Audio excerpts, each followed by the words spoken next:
All of his co-workers were gone. What could it mean? Stanley decided to go to the meeting room. Perhaps he had simply missed a memo. No matter how hard Stanley looked, he couldn't find a trace of his co-workers.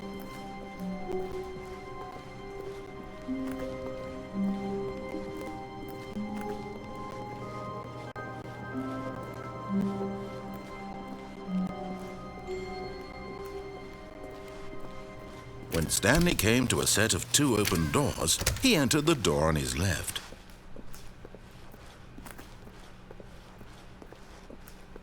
Yet there was not a single person here either.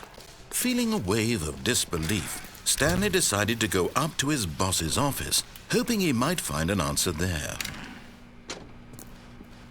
Stanley stepped into the broom closet, but there was nothing here, so he turned around and got back on track.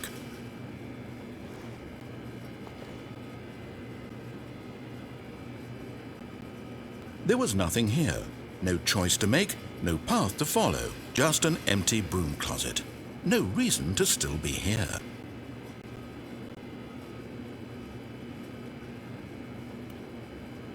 It was baffling that Stanley was still just sitting in the broom closet. He wasn't even doing anything. At least if there was something to interact with, he'd be justified in some way. As it is, he's literally just standing there doing sweet FA.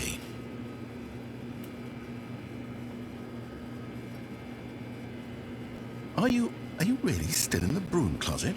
Standing around doing nothing? Why? Please offer me some explanation here. I'm genuinely confused.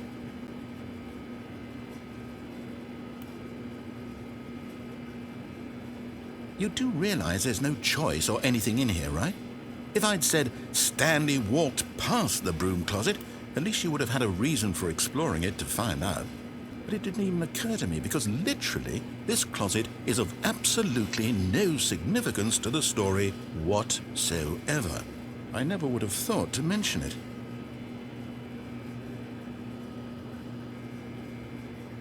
Maybe to you this is somehow its own branching path. Maybe when you go talk about this with your friends you'll say, "Oh, did you get the broom closet ending? The broom closet ending was my favorite." I hope your friends find this concerning.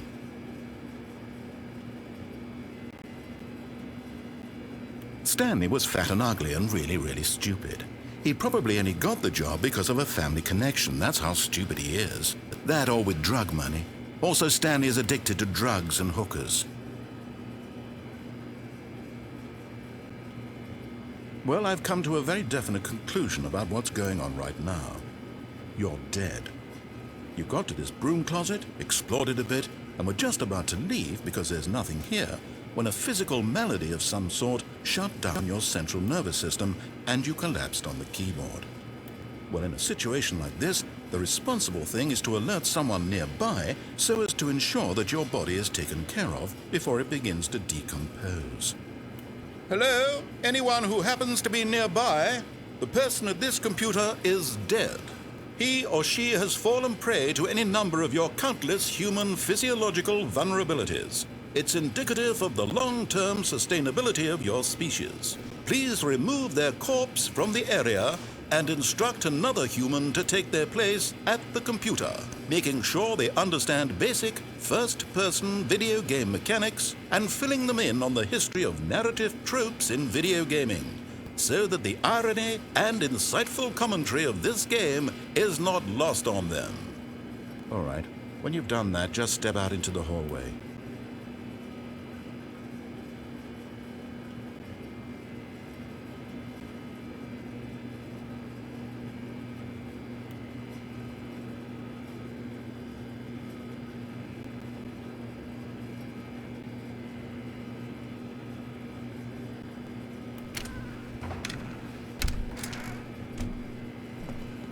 Ah, second player. It's good to have you on board. I guarantee you can't do any worse than the person who came before you.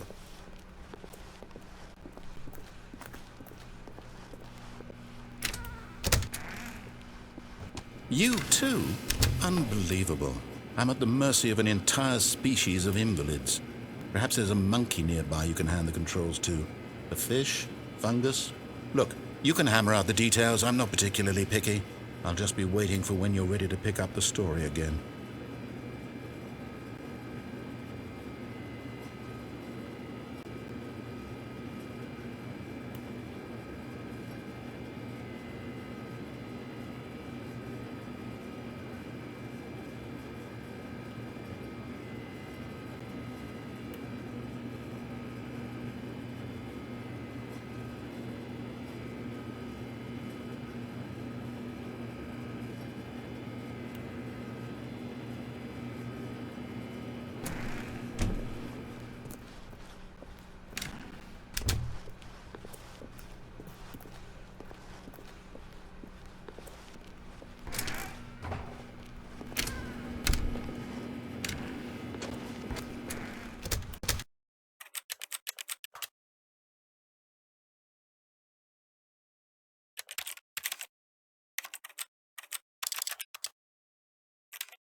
All of its co-workers were gone.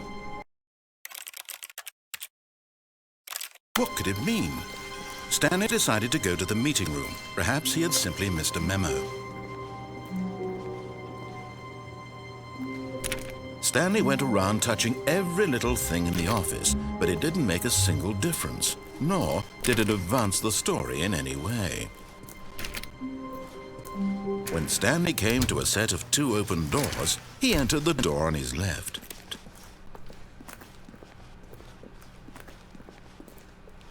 Yet there was not a single person here either. Feeling a wave of disbelief, Stanley decided to go up to... Oh no, not again. I won't be part of this. I'm not going to encourage you. I'm not going to say anything at all. I'm just going to be patient and wait for you to finish whatever it is you enjoy doing so much in this room. Please take your time.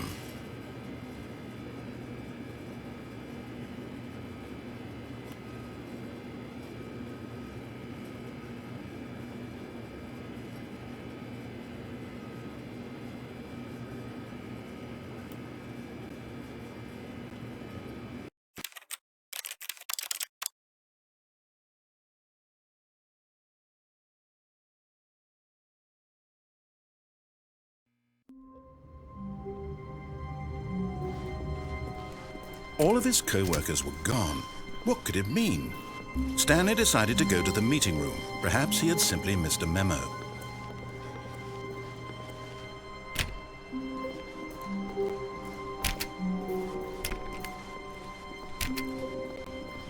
When Stanley came to a set of 2 open doors, he entered the door on his left.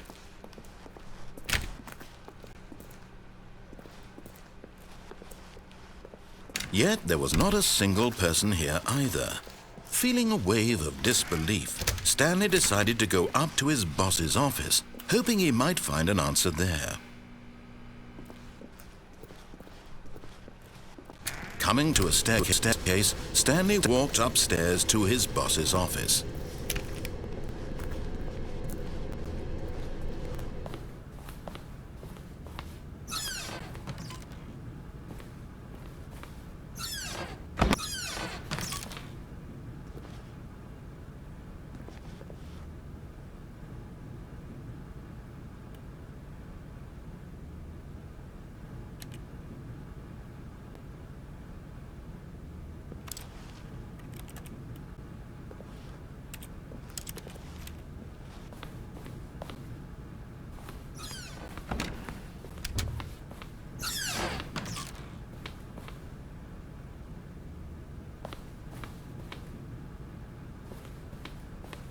Stepping into his manager's office, Stanley was once again stunned to discover not an indication of any human life.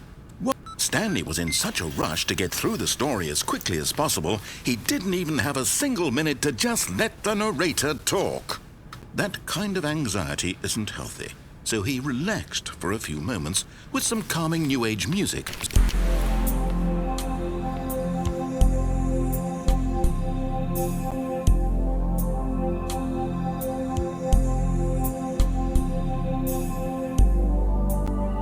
Feeling soothed and rejuvenated, Stanley calmly walked forward into the opened passageway.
Stanley walked straight ahead through the large door that read Mind Control Facility.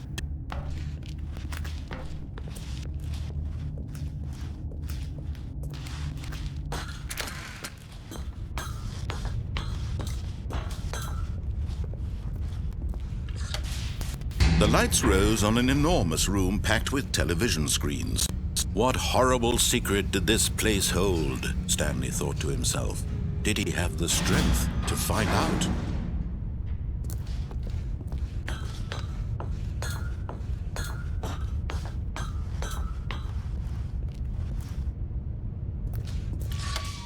Now the monitors jumped to life, their true nature revealed.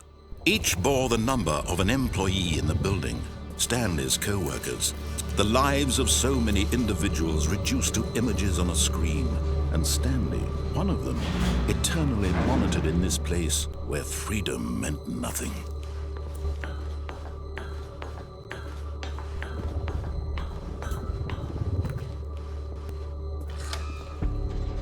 This mind control facility, it was too horrible to believe. It couldn't be true. Had Stanley really been under someone's control all this time?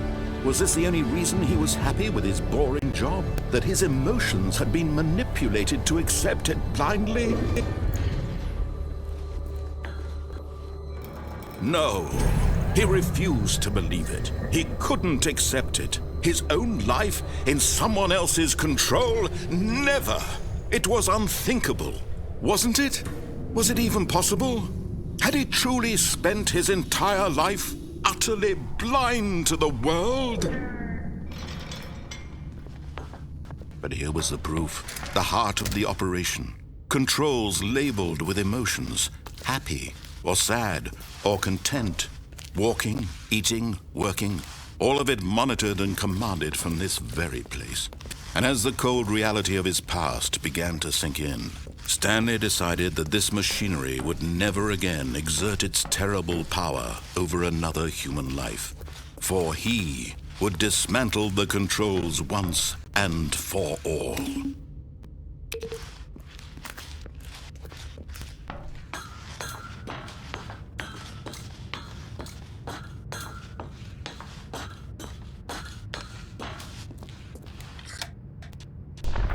Oh, Stanley, you didn't just activate the controls, did you? After they kept you enslaved all these years, you go and you try to take control of the machine for yourself. Is that what you wanted? Control? Oh, Stanley, I applaud your effort, I really do. But you need to understand, there's only so much that machine can do. You were supposed to let it go, turn the controls off, and leave. If you want to throw my story off track, you're going to have to do much better than that. I'm afraid you don't have nearly the power you think you do. For example, and I believe you'll find this pertinent, Stanley suddenly realized he had just initiated the network's emergency detonation system. In the event that this machine is activated without proper DNA identification, nuclear detonators are set to explode, eliminating the entire complex. How long until detonation then? Let's say 2 minutes. Now this is making things a little more fun, isn't it, Stanley? It's your time to shine. You are the star. It's your story now. Shape it to your heart's desires.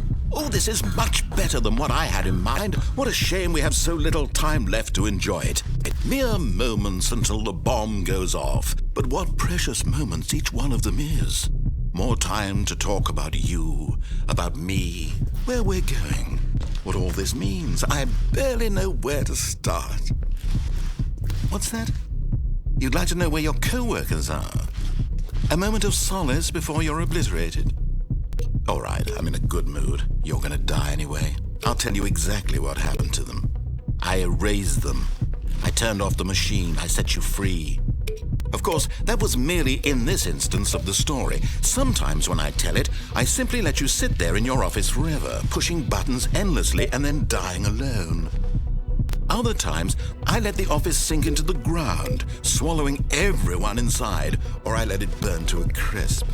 I have to say this, though, this version of events has been rather amusing. Watching you try to make sense of everything and take back the control wrested away from you, it's quite rich. I almost hate to see it go. But I'm sure whatever I come up with on the next go-around will be even better. My goodness, only 34 seconds left. But I'm enjoying this so much. You know what? To hell with it. I'm going to put some extra time on the clock. Why not? These are precious additional seconds, Stanley. Time doesn't grow on trees. Oh dear me, what's the matter, Stanley? Is it that you have no idea where you're going or what you're supposed to be doing right now? Or did you just assume when you saw that timer that something in this room was capable of turning it off? I mean, look at you. Running from button to button, screen to screen, clicking on every little thing in this room. These numbered buttons, no, these colored ones. Or maybe this big red button, or this door. Everything, anything, something here will save me. Why would you think that, Stanley? That this video game can be beaten? Won? Solved? Do you have any idea what your purpose in this place is? Stanley, you're in for quite a disappointment. But here's a spoiler for you. That timer isn't a catalyst to keep the action moving along. It's just seconds ticking away to your death. You're only still playing instead of watching a cutscene because I want to watch you for every moment that you're powerless. To see you made humble. This is not a challenge. It's a tragedy. You wanted to control this world, that's fine. But I'm going to destroy it first, so you can't. Take a look at the clock, Stanley. That's 30 seconds you have left to struggle. 30 seconds until a big boom and then nothing. No ending here, just you being blown to pieces. Will you cling desperately to your frail life, or will you let it go peacefully? Another choice. Make it count. Or don't. It's all the same to me, all a part of the joke. And believe me, I will be laughing at every second of your inevitable life from the moment we fade in until the moment I say, happily ever up.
How long was I sitting there? Stanley wondered to himself. Minutes? Days? Centuries? Did something crucial happen while my senses were turned? He made a note to be more careful with time from now on.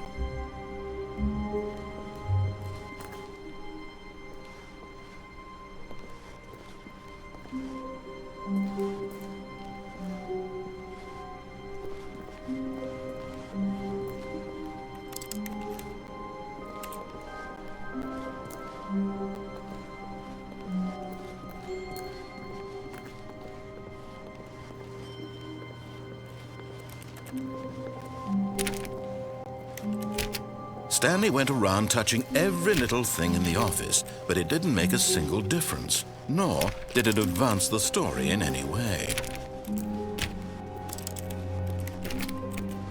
When Stanley came to a set of 2 open doors, he entered the door on his left.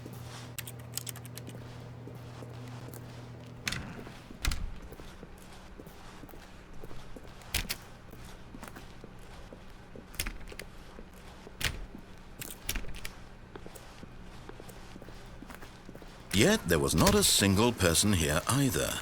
Feeling a wave of disbelief, Stanley decided to go up to his boss's office, hoping he might find an answer there.